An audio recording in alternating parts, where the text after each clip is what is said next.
mindset. Steve, is there anything new with Ben since he was doing light shooting? Pardon me? Is there anything new with Ben since has he progressed past light shooting? He's doing a little bit of movement, still 1-on-0 stuff. So it's, he's still got a lot of milestones to reach, but, it's positive. At least he's moving around a little bit. And then with Goran, you had said a week ago how, his best ramp up could be playing in games, but since that hasn't been the case, I mean, is it fair to expect him to be able to play Tuesday or Wednesday, depending on how things shake out today? It totally depends on the protocols. I mean, I think if he gets his way out of the protocols, then he could play on Tuesday. But we have to see. We have to see if he gets himself out and what state he's in on Tuesday. But it's possible. Steve, is Goran feeling any better? Yeah, a lot better. I think he's been better for four or 5 days now. And specific to Ben, everybody kept talking about over the last couple months, he's in good spirits. He's feeling good about himself. Do you still feel that even though he's gone through all these different setbacks since he's gotten there? Yeah, he looks, I think really positive and happy and encouraged, and he's just working away at his rehab. Kevin's up in the 40 minutes a game range the last 5 games or so. Is that the desperation of your situation, or just did you decide, that's what he can handle, that's what he wants? And, given that workload, what would it mean if you guys can get today, get Tuesday, and get 3 or 4 days off? Yeah, I mean, I think no one loves to play him, anyone 40-plus minutes a night. The reality is with our team, missing Ben and Joe, it's really hard for us to play at a high level if he doesn't play a lot of minutes, and same with Kyrie. So it's just the state of our season and the way we've been hamstrung by injuries and absences. He's shown an ability to handle it, although it's not ideal, but to be able to take care of it today and give ourselves a chance to get in on Tuesday is an important step that, has a lot of benefits. Coach, Kessler was just talking about how it's kind of bittersweet for him to now be eligible for the playoffs, but at the expense of somebody who he said gave him a lot of confidence and taught him a lot. But on the flip side of that, there's a significant drop-off in James's production over the last few months. I'm just wondering if you could give any context as to why you think his production kind of tapered before you guys made the decision. Yeah, I don't really know. It's not something that I could comment on. I think it's a question for James.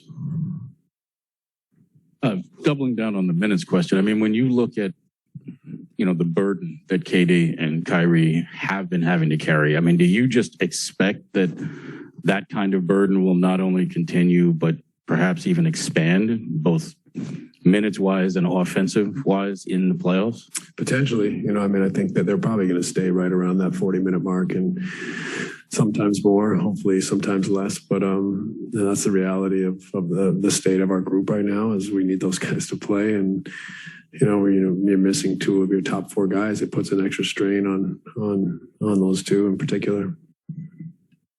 Steve, the other night, Kevin Durant was asked about what he thought of your tenure the first 2 years, and he said, he thought you did a good job dealing with disgruntled players, trades, injuries. In this season in particular, when you look at the totality of it, how would you describe it for yourself, I guess, in that context, given obviously, James was traded, you get Ben, the injuries, COVID and whatnot. What has it been like for you dealing with all that totality and trying to coach the team to the best record you can? It's been a great challenge. To be honest with you, I've really enjoyed it. I think my perspective is to get, really deep into the challenge, not what the challenge was supposed to be or who's supposed to be on the floor, deal with what's in front of us. And so we've had pockets of the season that were totally different. Looks like a totally different team, different group, different challenge, from leading the East after a month or so to a COVID interruption, to the trade, to losing Kevin and Kyrie only playing part-time. It's like different iterations of our group, and each chunk of the season has been a different challenge that we've had to kind of dig into that challenge in that pocket of the season and not necessarily draw too many connections to the other iterations of our season. Just worry about that stretch so that we can survive the stretch, hopefully move things forward from when we get some normalcy or our bodies back, and and then continue from there. And I think in that respect, we really succeeded.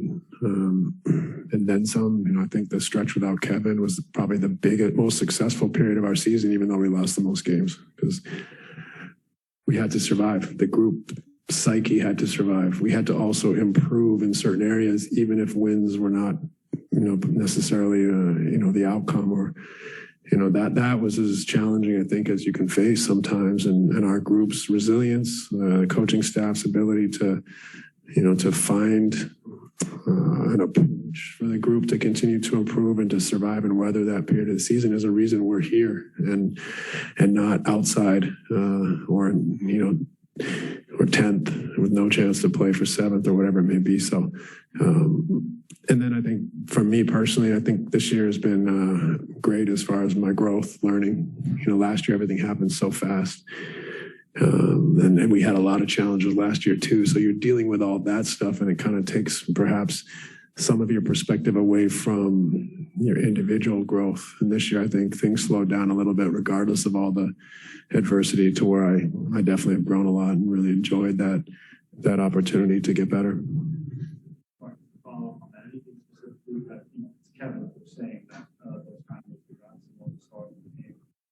Well, I mean, obviously, when you work every day to try to help the group and your best player supports you, it's a great feeling, an important feeling. And, that's why I'm here, is to support those guys, just to see them reach their best level and to try to give them every opportunity to succeed. Coach, you were natural point guard. It was a time when Harden was here. It was natural facilitator on top of a scorer. Just curious, during that stretch after the trade, what was it like shifting the offense somewhat, where you didn't have that natural floor general, where we're seeing Durant's assist numbers and Brown almost had a triple-double last game? What's it been like with transition? Yeah, that's been one of our challenges, is the ball handling by committee and finding the right balance there, because you can't overburden everyone. I don't want Kyrie to handle the ball all the time, because I think he's so difficult to defend when he's off the ball, getting the ball to him or him going to the ball to create opportunities. So putting him on the ball all the time, to me, isn't a great solution for our team. Seth and Patty are really more two guards that can handle some point guard responsibility. Kevin clearly is an incredible scorer who can handle the ball and facilitate. Bruce the same. Bruce has found his way as a primary defender and a guy that plugs all the holes for us. So him filling in some minutes in that respect. At times during the season, Cam Thomas handling some of that. So trying to figure out a way that it's maybe not traditional, but it's still potent. It's still there's still some clarity within that, adaptation of having multiple ball handlers. And then Goran, being a true point guard has really helped our group. I think we've missed him recently, and he's, such a high IQ facilitator who has great experience that, his minutes are a loss right now, and hopefully we'll get him back soon.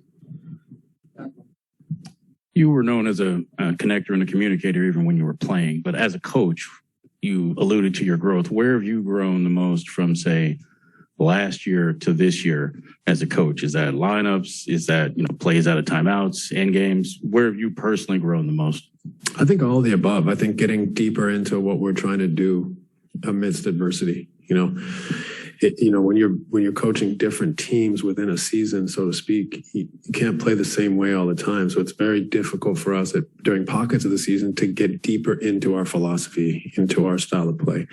You have to adapt and kind of play a hybrid or elements of how you want to play and elements that suit the group. And so to be able to put that together, I think this year things slowed down for me a little bit. I think I was able to find the right balance between how does the group need to play tonight without abandoning, the way we want to play in totality. I think that was just having a little bit more experience, things slowing down as far as being able to deal with all the different elements and adversity of being in the position and having so many people to connect with on a daily basis. It allowed, I think, me and my staff to kind of find new ways to get further along the line, even though there was a lot of adversity and change.